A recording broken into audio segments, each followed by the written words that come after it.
이 시간 은혜 받으실 하나님 말씀은 열왕기상 1장 28절에서 37절까지에 있는 말씀입니다. 구약 성경 509면 전후에 있는 열왕기상 1장 28절에서 37절까지에 있는 말씀 우리 찾으셔서 함께 합독하도록 하겠습니다. 함께 봅니다. 다윗 왕이 명령하여 이르되 바세바를 내 앞으로 부르라 하며 그가 왕의 앞으로 들어가 그 앞에 서는지라. 왕이 이르되 내 생명을 모든 환난에서 구하신 여호와께서 살아계심을 두고 맹세하노라. 내가 이전에 이스라엘의 하나님 여호와를 가리켜 내게 맹세하여 이르기를 내 아들 솔로몬이 반드시 나를 이어 왕이 되고 나를 대신하여 내 왕위에 앉으리라 하였으니 내가 오늘 그대로 행하리라. 바세바가 얼굴을 땅에 대고 절하며 내 주 다윗 왕은 만세수를 하옵소서 하니라. 다윗 왕이 이르되 제사장 사독과 선지자 나단과 요야다의 아들 분하야를 내 앞으로 부르라 하니 그들이 왕 앞에 이른지라. 왕이 그들에게 이르되 너희는 너희 주의 신하들을 데리고 내 아들 솔로몬을 내 노새에 태우고 기온으로 인도하여 내려가고 거기서 제사장 사독과 선지자 사단은 그에게 기름을 부어 이스라엘 왕으로 삼고 너희는 뿔나팔을 불며 솔로몬은 만세수를 하옵소서 하고 그를 따라 올라오라. 그가 와서 내 왕위에 앉아 나를 대신하여 왕이 되리라. 내가 그를 세워 이스라엘과 유다의 통치자로 지명하였느니라. 요야다의 아들 분하야가 왕께 대답하여 이르되 아멘. 내 주 왕의 하나님 여호와께서도 이렇게 말씀하시기를 원하오며 또 여호와께서 내 주 왕과 함께 계심같이 솔로몬과 함께 계셔서 그의 왕위를 내 주 다윗 왕의 왕위보다 더 크게 하시기를 원하나이다 하니라. 아멘. 이 시간 담임 목사님 말씀 증거해 주시겠습니다.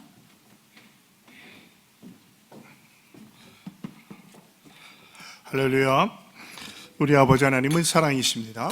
그 하나님은 여러분과 저를 사랑하십니다. 또한 그 하나님은 여러분과 저를 위한 놀라운 계획을 갖고 계십니다. 4월 3일 수요일 새벽 기도회를 통해서 다시 한번 저와 여러분이 우리 주님의 풍성한 사랑을 체험하시고 또 우리를 향한 놀라운 계획을 발견하게 되시기를 주 예수 그리스도의 이름으로 축복합니다.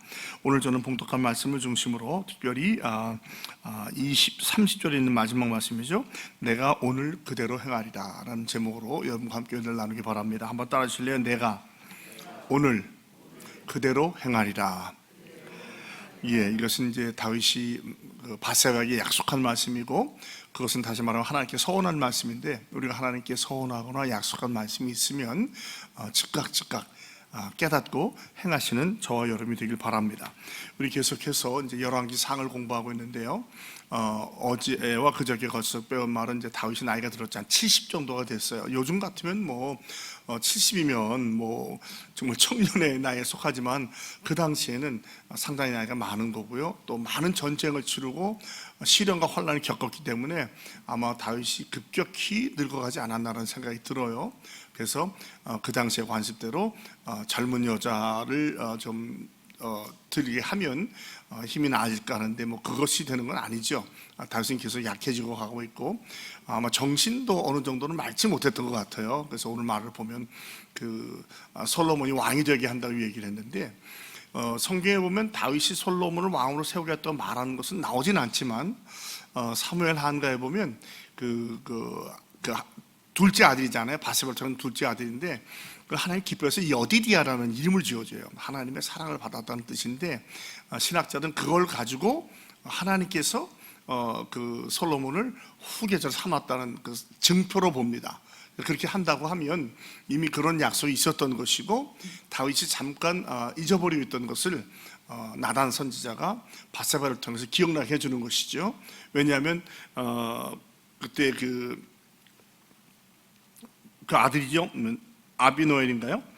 이들이 자기가 왕이 된다고 그래가지고 사실은 넷째 아들이니까 첫째하고 셋째 형님은 세상 떠났고 둘째는 아마 세상 떠난 이야기가 없어요. 그러다 보니까 이제 넷째고, 서열로 보면 자기가 이제 흔히 말하는 적통이고 왕이 될 나이가 된 거고, 또 아버지가 정말 인물도 잘나고 착해서 한 번도 혼을 내지 않았다는 거예요. 혼을 내지 않았다는 게 좋을 수도 있지만 안 좋을 수도 있죠. 어쨌거나 이래가지고 이제 자기가 왕이 될 거라고 생각하는데, 문제는 뭐냐면 자기 혼자 생각이 있는 거죠. 하나님의 마음이 있었다든지 누가 어떤 말 해줬다는 게 스스로 왕이 되려고 했다는 거예요. 주의 일은 우리의 상식이나 우리의 생각만으로 되는 건 아닌 것 같아요. 중요한 것은 하나님의 뜻이 어디 있냐는 거고, 하나님의 마음이 어떠냐는 건데, 그걸 얘기했다는 게 전혀 안 나와요. 그리고 뭐 병거 50 만들고 호위병 50 하고, 또 군대 장관과 또 제사장을 데리고 가서 에누로겔이라는 것은 이제 거기서 옆에 소알 바위에서 이제 자기가 왕이 된 걸 축하하잖아요. 이 참 굉장히 위험한 생각인데, 아마 자기 생각인지 아버지는 늙으셨고, 뭐 당연히 내가 되겠지, 뭐 아버지가 나 한 번도 혼을 안 냈으니까 라는 생각을 가졌던 것 같은데, 여러분 우리가 참 조심해야 될 게, 뭐든지 이렇게 단정하고 이럴 거라는 착각은 굉장히 조심해야 됩니다. 그래서 뭐 우리가 옛날에 돌다리도 두드려보고 건너라고 하잖아요. 항상 확인하고 나가는 게 중요한 것 같아요. 주의를 하다 보면 어떤 때는 참 내가 보기에도 좋은 것 같고 옳은 것 같은데, 오히려 확인이 안 되고 상황이 안 될 때 덕이 안 되는 경우가 참 많더라고요. 그래서 항상 무엇을 하든지 아무리 내 마음이 확신이 온다고 할지라도 항상 확인하는 게 필요하다. 저 같은 경우는 개인적으로 기도의 응답을 느낄 때, 마음에 하나님의 평강이 올 때 하나님 응답해 주셨구나라는 확신을 갖고, 그 다음에 직접 행하기보다는 사인을 찾아봐요. 도로 표지판을 보듯이 상황적으로 또 여기저기서 어떤 그게 만들어지고 있는가 그걸 확인하고 합니다. 그게 되지 않았을 때는 좋은 뜻인데도 덕이 안 될 경우 정도 있더라고요. 이걸 아마 이 말씀처럼 우리가 배울 수 있는데, 그리고 나단 선지자는 우리가 아는 것처럼 다윗의 잘못을 지적했고 다윗과 굉장히 가까이 일했던 사람 아니에요? 그러니까 나단 선지자는 다윗 왕이 모르고 있다는 사실을 알고 있었던 거예요. 그 아들이 그렇게 하는 것에 대해서. 그래서 이제 솔로몬 어머니 바세바를 찾아가서 바세바에게 고하게 하고 지혜롭게 하는 거죠. 또 자기가 그 뒤에 들어가서 왕한테 얘기를 하고, 이 이야기를 들은 왕이 이제 오늘 솔로몬에게 이제 왕이 되어 기름을 부으라고 얘기하는 내용이 나옵니다. 먼저 바세바를 부르죠. 그래서 바세바가 오니까 29절과 30절 오늘 굉장히 중요한 말씀이 있는데, 내 생명을 모든 환난에서 구하신 여호와께서 살아계심을 두고 맹세하노라. 또 30절도 맹세한 말을 쓰는데, 중요한 건 우리 신앙 고백인 것 같아요. 저와 여러분이 무슨 일이 있었는지 항상 하나님께서 구해내시고 하나님께서 보호하셨다는 것이죠. 여러분 언제든지 우리의 삶을 하나님께 위탁하고 주의 도우심으로 또 간증으로 살아가시 바랍니다. 내가 했다, 내입니다. 그럴 때 좀 위험한 것 같아요. 개인도 마찬가지고 사업도 마찬가지고 심지어 목회도 마찬가지고 내가 했다라고 이 생각은 굉장히 위험한 생각 같아요. 하나님이 도와주셔서 하나님이 하게 하신 것이지 제가 한 게 아니거든요. 우리의 신앙의 고백이 먼저 하나님께 영광을 돌리고 모든 것은 하나님께 하셨다는 믿음의 고백으로 살아가는 저와 여러분이 되기를 주님의 이름으로 축복합니다. 그 다음에 내가 맹세한 대로 솔로몬을 왕으로 세운 다음에 내가 오늘 그대로 행하리라. 깨달아지면 너무 기다리실 필요가 없는 것 같아요. 그러니까 주님이 감동 주시면 순종하는 것이죠. 그리고 그 일을 이루어가는 것이죠. 실제로 이것은 굉장히 시급한 일이었어요. 왜냐하면 이미 벌써 넷째 아들이 자기가 왕이 되는 것을 막 축하하고 모임을 갖고 있잖아요. 그리고 그게 얼마 안 남았습니다. 실제로 이 엔로겔이나 또 이 기온샘은 다윗 왕의 성에서 보면 저 아래 보이는 곳이에요. 다윗이 나이가 들어서 못 봤을지 모르지만 아마 왕국을 거늘 옛날처럼 솔로몬 만나서 했다 갑자기 바세바를 만날 생각하면 보이는 곳이 보이는 곳이 저 아래. 기온샘도 보이고 엔로겔도 보이는 곳입니다. 이거 굉장히 가까운 곳에 일어나는 거거든요.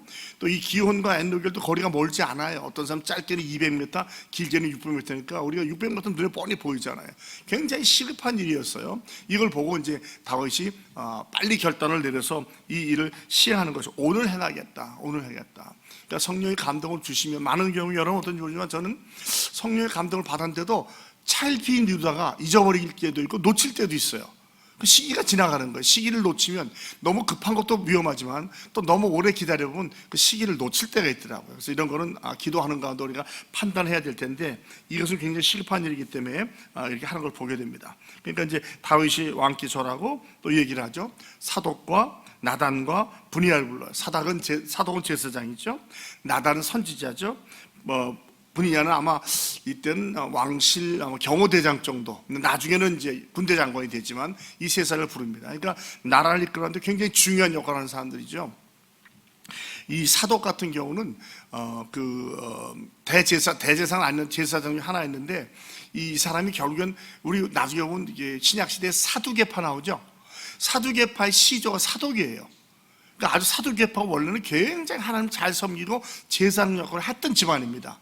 아니, 신약 시대에 와서는 굉장히 그 세상과 타협하고 부활을 믿지 않고 영생을 믿지 않고 세속주의로 살았지만, 이 사독의 후예가 그런 걸 한 거예요. 그러니까 이들이 굉장히 솔로몬의 왕정을 세우는데 중요한 역할을 한 것을 알 수 있죠. 이 세상을 불러가지고 그들이 얘기를 하죠. 이제 왕을 세우는 일을 합니다. 기온 시내로 내려가서 솔로몬을 나귀에 태고 가라. 종종 우리 생각하기에 나귀가 뭐가 되겠냐, 왕을 태워야 되는데, 이 당시에는 나귀가 말보다 귀했습니다. 나귀가 얻기가 쉽지 않잖아요. 제가 알기로는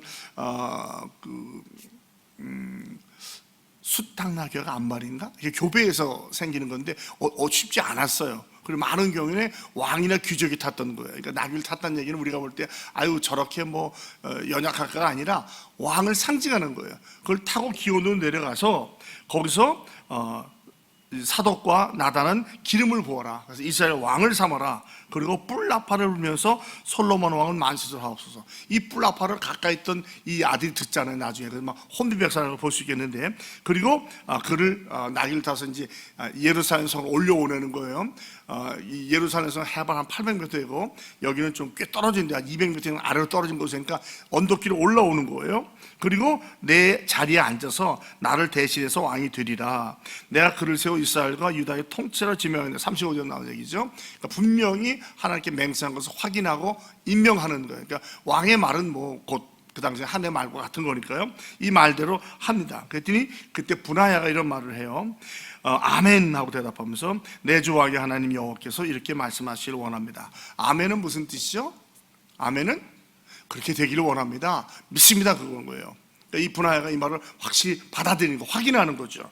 그러면서 여호와께서 이렇게 말씀하시기 원하니라, 즉 주의 뜻대로 이루어지길 원합니다. 그리고 그 밑에 말하잖아요. 여호와께서 내 주 왕과 함께 계심같이. 그러니까 무슨 얘기? 임마누엘. 그러니까 성경을 보면 이 임마누엘 말이 참 많이 나와. 요셉에게도, 모세에게도, 다윗에게도, 바울에게도 항상 임마누엘은 말이 많은데, 저와 여러분에게도 이 임마누엘 하나님 항상 함께 하시기를 주님의 이름으로 축복합니다. 하나님이 함께 하신데 우리도 하나님과 함께 하시는 게 중요해요. 양면성이 있어요. 하나님 함께 하셔도 우리가 주님을 잊어버리고 내 뜻대로 살아간다면 하나님 함께 하시기 별 의미가 없는 거죠. 그러니까 우리가 항상 주님과 함께 한다는 얘기는 뭡니까? 주의 나라와 의를 구하면서 하나님의 마음은 어디 있을까? 주님의 뜻은 어디 있을까? 주님께서 원하시거나 구하는 것은 무엇인가를 여쭤보고 가는 거죠. 그러니까 항상 주님과의 어떤 끊임없는 대화라고 말할까요? 꼭 소리가 들리는 대화가 아니라 마음속으로 항상 여쭤보고 주님의 마음을 생각하면서 성경은 뭐라고 말하고 있는지, 이런 전례는 없는지, 내 과거의 경험, 선배들의 경험을 통해서 이럴 때 하나님께서 역사지 여쭤보면서 항상 주님과 동행하는 거예요. 그럴 때 우리는 많은 문제를 극복할 수 있고 문제가 해결되는 줄로 믿습니다. 종종 우리는 내 자신에 너무 확신이 강해서 물어보진 않고 이건 분명히 주의 뜻일 거야 라고 생각하고 말하고 행동했다가 실수하는 경우가 많거든요. 그러니까 이걸 극복하기 위해서는 항상 조심스럽게 한 발 뒤로 물러서서 예수님이라면 어떻게 하셨을까, 어떻게 하면 하나님께서 기뻐하실까를 여쭤보면서 나아가는 저와 여러분이 되어야 할 것 같습니다. 그래서 당신과 함께 하신 것처럼 당신의 아들 솔로몬도 함께 계셔서 그의 왕위를 내 주 다윗 왕의 왕위보다 더 크게 하시길 원하나이다. 어찌 보면 좀 위험한 말이죠, 그죠? 물론 이제 아버지가 아들을 왕위로 계승하고 하는 게 있지만, 우리 조선 왕조사를 보면 이 아버지와 아들 사이가 항상 좋은 건 아니에요. 그래서 만약 이런 얘기를 하면 대역죄로, 영모죄로 잡힐 수도 있는 거예요. 근데 지금 이 상황에서는 그게 아니라 오히려 아버지의 마음을 기쁘게 해줄 말이 되겠죠. 자기 자식 칭찬하는데 기분 나쁠 사람이 어디 있겠어요? 관계만 좋다고 하면 아들이 더 잘 되길 바란다는 말이니까 긍정적으로 본다면 아주 좋은 말이죠. 이 얘기를 했어요. 그리고 이제 그대로 되죠. 물론 이제 솔로몬이 가다 보면 이제 실수도 하죠. 이 열왕기를 보면 주로 솔로몬을 중심으로 솔로몬의 그 여러 1장부터 11장까지 좋은 얘기가 많이 나오는데 실수도 나오잖아요. 그걸 보면은 이 말이 솔로몬이 잘 되기 원하는 대로 그대로 되는 것을 볼 수 있어요. 자, 그렇다면 오늘 말씀 속에서 우리가 깨닫는 것이 무엇입니까? 조금 전에 말씀드렸지만 하나님께서 나를 구하셨다는 것을 함께해서 잊지 마시고 항상 입술로 삶으로 간증하며 사시기를 주님의 이름으로 축복합니다. 내가 했어, 내 힘이야, 나 자수성가한 사람이야, 그게 아니라 그것조차도 하나님이 도와주지 않으면 할 수 없잖아요. 그리고 사실은 우리가 신앙인이라서 그렇지만 자수성가했다는 말이 우리가 돌이켜보면 우리 신앙인한테는 별로 통하지가 않는 것 같아요. 뭐든지 하나님이 해주신 거지. 여러분, 저희가 오늘 여기 와 있는 게 우리 힘으로 하는 게 있어요? 하나님이 해주신 거 아니에요. 그러니까 항상 하나님 잊지 말고 하나님께 감사하면서 동행하는 삶을 살아가시는 저와 여러분이 되기를 주님의 이름으로 축복합니다. 두 번째, 감동 주시면 이것이 정확히 전후 좌우를 판단하고 상황적으로 볼 때 주의 뜻이라고 한다면, 상황을 허락한다면 즉시 행하는 거예요. 너무 기다리지 마십시오. 제가 말씀드린 양면성이 있어요. 조급하게 행했다 실수할 수도 있지만 너무 기다리다가 못하는 경우도 많은데, 제 경우는 거의 반반이랄까, 오히려 기다리다가 실수하는 경우가 좀 더 많은 것 같아요. 조금 더 기다려보지 깜빡 잊어버렸어. 바빠서 하다 보면은 잊어버리는 거예요. 그러니까 제가 항상 이 메모지를 갖고 다니는 것도 안 그러면 잊어버려요. 은혜 받은 것도 감동받은 것도 잊어버리더라고요. 그런데 이 메모를 해놓은 걸 보면, 제가 이제 저한테 이만큼 이제 은혜 받을 때 설교를 적어놓은 게 있으면 가보면요, 놀랍게도 감동이 그대로 돌아와요. 그걸 읽어보면 그 당시의 분위기까지 상황까지 느껴지더라고요. 그래서 다시 한번 은혜 받는 기억이 나는 거예요. 우리 성도의 신앙생활이 앞을 보고 살지만 과거에 근거한 거 아니에요. 과거의 은혜에 감사해서 신앙생활을 하게 되면서 앞으로도 주실 은혜를 바라면서 하는 거거든요. 그러니까 항상 받은 은혜를 잊지 마시고 또 적어보시고 다시 한번 곱씹어 보시면서 앞으로 전진하시는 저와 여러분이 되길 바랍니다. 그 다음에는 항상 하나님이 함께 하셨던 것처럼 우리가 많은 사람들을 축복할 수 있길 바라요. 그러니까 저주의 말은 안 하는 게 좋은 거예요. 안 좋은 말, 가능하면 축복의 말. 이 분하의 말도 그 솔로몬을 축복하는 거, 사실 다윗 왕에서 축복이 되는 거죠. 당신의 아들이 당신보다 더 잘 되길 원합니다. 이렇게 긍정적으로 보면 얼마나 의미 있는 말이에요. 그러니까 이걸 보면서 우리가 다음 세대에 은혜가 복이 있기를, 우리가 성전을 짓는 것도 우리만을 위한 게 아니에요. 실제로 성전은 뭡니까? 다음 세대를 위한 거 아니에요. 그들을 위해서, 그들에게 큰 은혜가 복이 되고, 그러니까 좋은 씨를 많이 뿌리고 토를 쌓아두면 우리 교회를 통해서도 놀라운 은혜와 역사가 있을 줄을 믿습니다. 오늘 하루도 우리가 항상 주님이 함께 하심을 기억하고 동행하면서 주님의 나라와 의를 구하고 매 순간 누굴 만나서 무엇을 하든지 하나님의 뜻은 어디에 있을까? 내가 이 사람에게 어떻게 이렇게 축복의 통로가 될 수 있을까? 어떤 말로 그를 위로해주고 격려해 줬을까 생각하면서 주님과 동행하시고 주의 나라와 의를 구하며 살아가시는 저와 여러분이 다 되시기를 주 예수 그리스도의 이름으로 축복합니다. 하나님 아버지 고맙습니다. 귀하고 복된 날 주시고 참 일기의 변화 속에서 또 건강도 지켜야 되는데 주님께서 건강을 주셔서 오늘 이 자리까지 나오게 하심을 감사합니다. 특별히 다윗 왕의 결단을 통해서 비록 쇠약하고 노약해서 마치 모든 것을 다 잃어버린 것처럼 보았지만 하나님의 성령의 감동을 통하여 깨닫게 하시고 결단하게 하시고 또 우리 바세바와 또 이 선지자와 또 제사장과 이 군대 장관에게 귀한 하나님의 약속을 선포하게 하는 것을 보게 하시고 저희도 은혜 받게 하시니 고맙습니다. 우리를 시련과 환난에서 구하셨던 주님을 기억하게 하시고 항상 잊지 않게 하시고 그 주님 손잡고 주님과 동행하는 우리 모두가 되게 하여 주시옵소서. 또한 성령께서 감동 주시는 대로 시기 상황을 파악해서 순종하며 나아갈 수 있도록 도와주시고 인도하여 주시옵소서. 또한 이 분하의 말처럼 우리가 우리 주위에 정말 우리가 복을 빌 사람이 있다면 이 복을 빌어가면서 그들이 잘 되기를 은혜를 빌어가면서 오늘 하루도 주님과 동행하며 살아가는 우리 모두가 되게 하여 주시옵소서. 주 예수 그리스도의 이름으로 축복하며 감사하며 간절히 기도하옵나이다. 아멘.